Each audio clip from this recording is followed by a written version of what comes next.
এই বস্তিতে যতগুলা মাইয়া থাকে সবগুলার দেখার আর দায়িত্ব আমার। তুই কি ঘটক নাকি? আর রোজার সময় সব কি আলতু ফালতু কথা কস? তাড়াতাড়ি চল, কি সমাধান করতে হইব। শোন, তুই যদি এই ধরনের আর ভন্ডামি করো, সাইডে না তোর কালা ঝান্ডা কাটিয়ে দেবো, পাবলিকের সামনে ভন্ডামি করতে পারবি না। এই ঠিক আছে। বস, ইনভেস্টিগেশন করতে করতে অনেক খিদা লাগছে, তাই একটা দোকানের সামনে খাড়াইলাম। কিন্তু তুই এই বন্ধ দোকানের সামনে খারাই লিখে। আরে বস, রোজা রমজানের দিন কিছু তো খাইতে পারুন না, তাই এই বন্ধ দোকানের সামনে খাড়াই মনটা একটু সান্ত্বনা দিলাম। আরে সমস্যা নাই, তোরে আমি ইফতারের সময় কুমড়া দিয়ে বেগুনি বানায় খাওয়াবনি, কারণ বেগুনের দাম অনেক বাড়ছে, বুঝছ নাই? চল।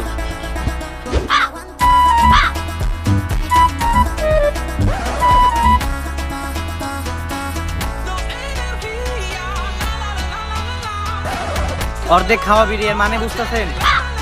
অর্ধেক খাওয়া বিরিয়ার মানে বুঝতেছেন? হ, কেউ একজন রোজা রায় না, এর লিগে অর্ধেক খায়া ফেলাইতে হয়ে গেছে।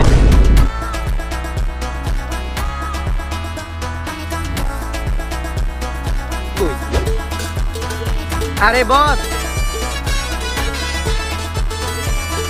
আরে বস, এমনি করে কি ইনভেস্টিগেশন করা যায় নাকি? আর আপনি এত গিফট একটা গাড়িও কিনেন না।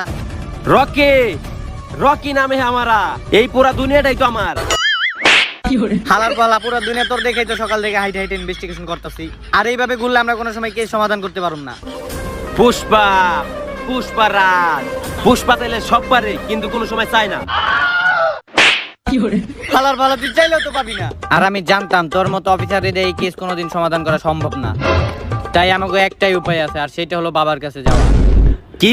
ওই বন্ড বাবার কাছে যাবো আমি? আমি এসব কোনো বাবা টাবার কাছে যাইতে পারবো না, তোর দরকার হলে তুই যা। হ্যাঁ, আমি তো যামই, কারণ আমার গার্লফ্রেন্ডের লোক আমার দেখা